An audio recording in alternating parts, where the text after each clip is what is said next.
By dissolving the ego, won't I be dissolving my self-esteem? Do I not need self-esteem to love myself and others?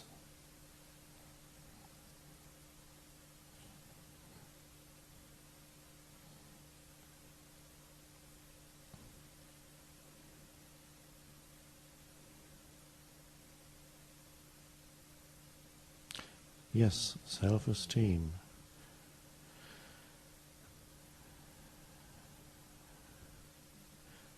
Many people seem to have a problem with that.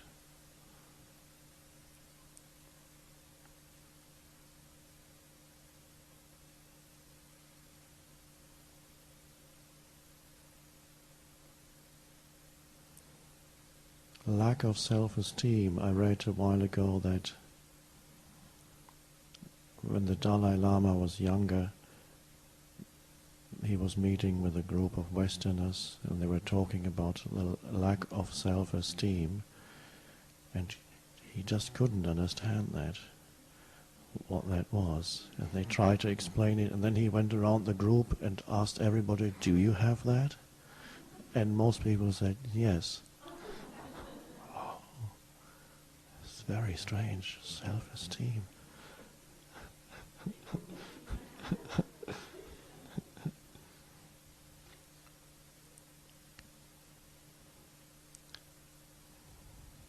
Now, the human species is the only species on the planet, of course, that has a relationship with itself, where you have a relationship with yourself.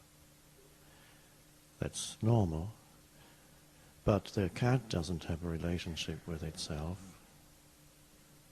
or the bird doesn't have a relationship with itself, or the tree doesn't.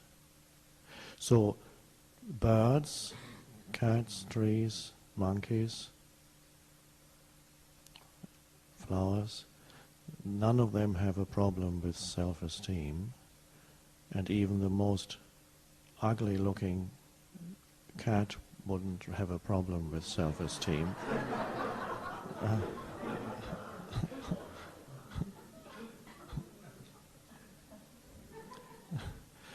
It hasn't created a secondary, an image self, mind created, and once, of course, that's created, it walks with you, like next to you, behind you, or wherever it is.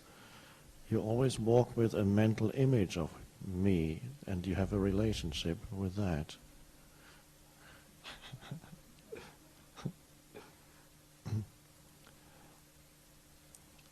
And often you don't like what you see, the image self.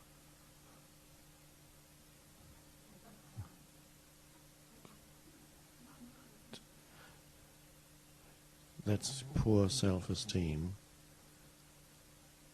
And then you may be in conflict with it, with the self. You may be talking to yourself in the head and telling yourself something about yourself.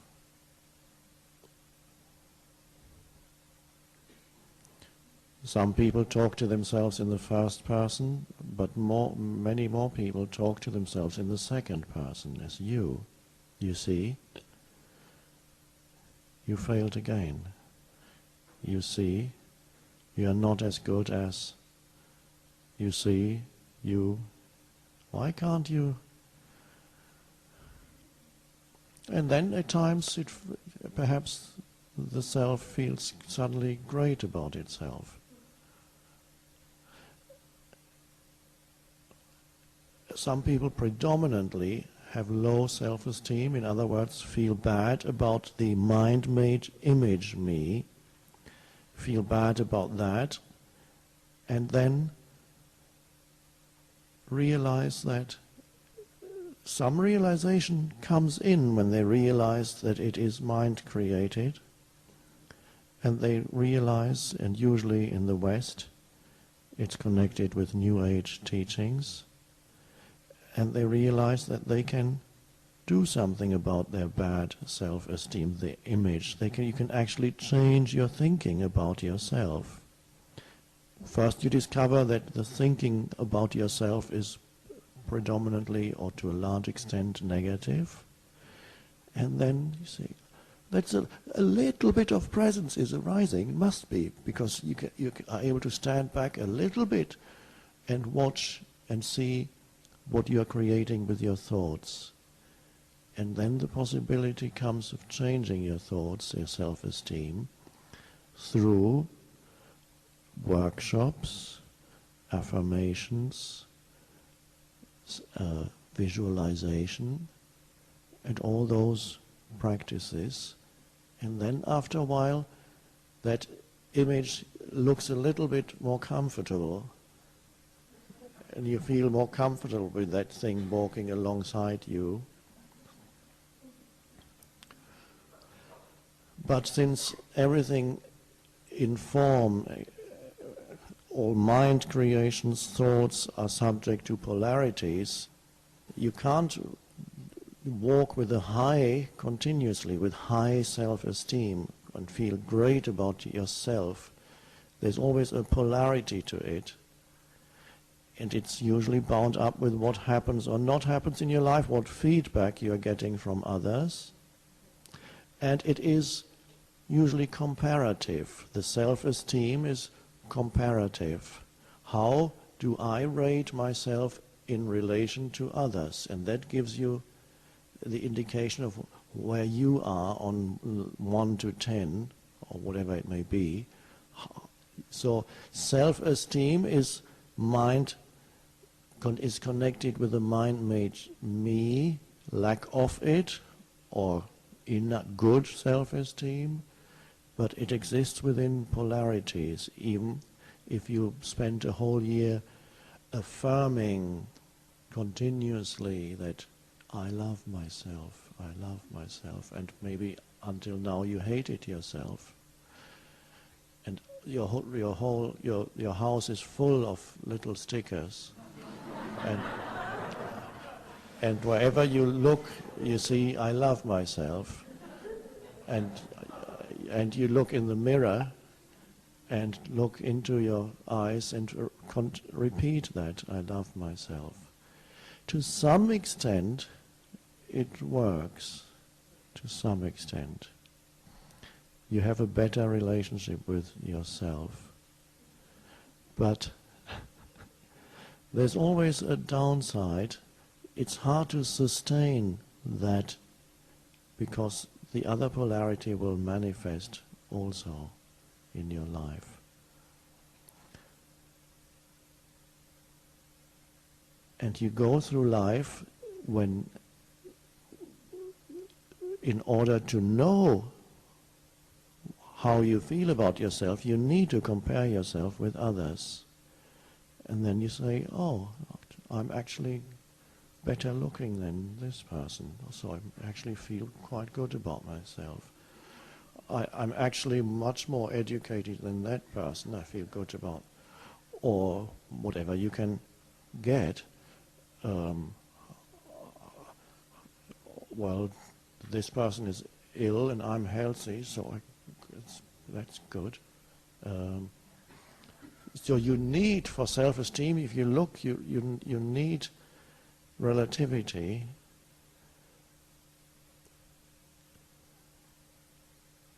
And you need comparison.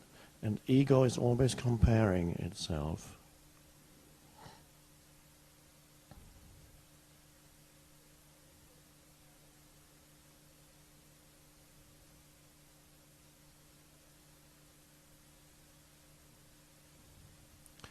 Is it possible to live without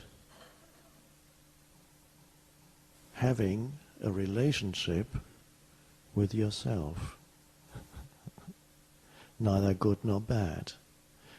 Is it possible to be so completely yourself that the mind-made image of me dissolves?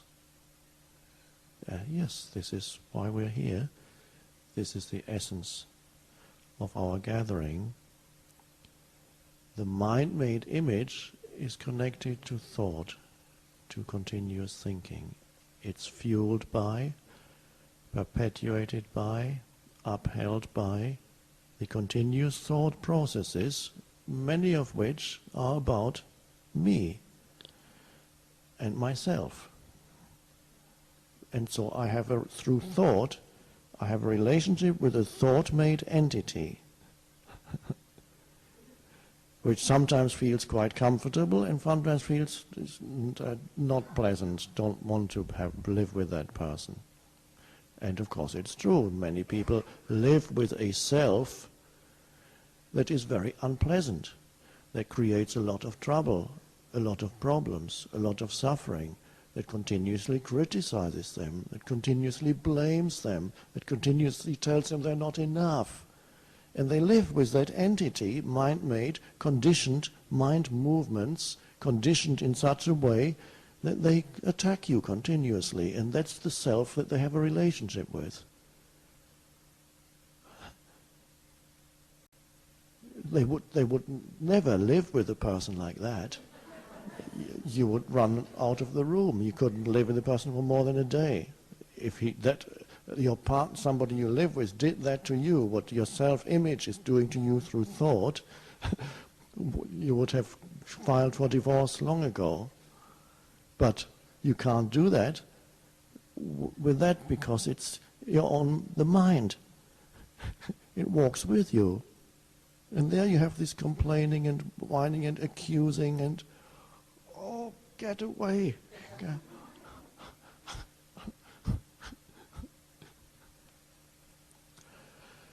And a large part of that is because you're identified with thought. There isn't the ability to step back from thought and watch thought. Watch that.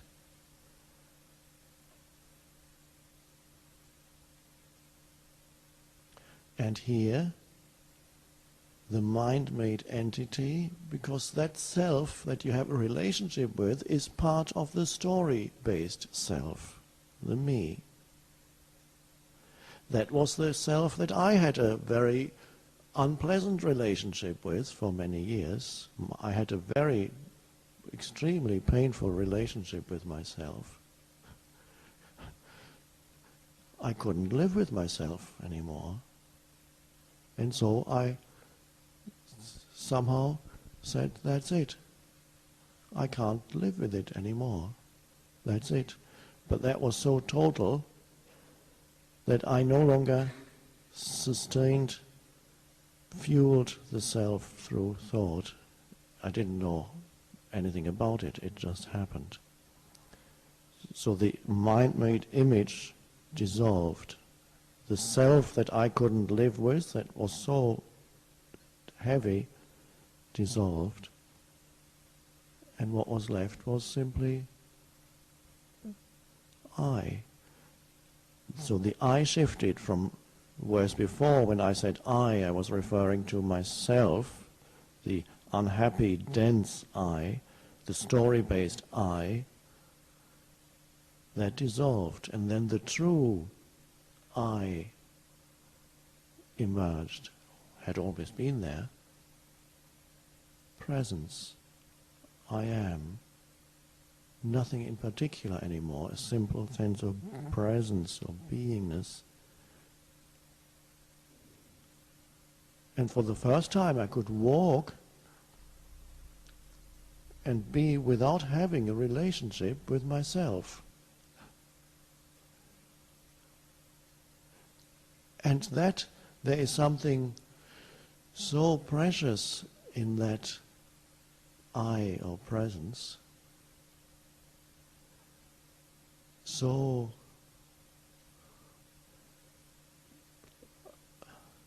it's beyond words, you could say. It's like a diamond. It's something extremely, very, very precious. That's why perhaps Buddhism sometimes has the image of a diamond.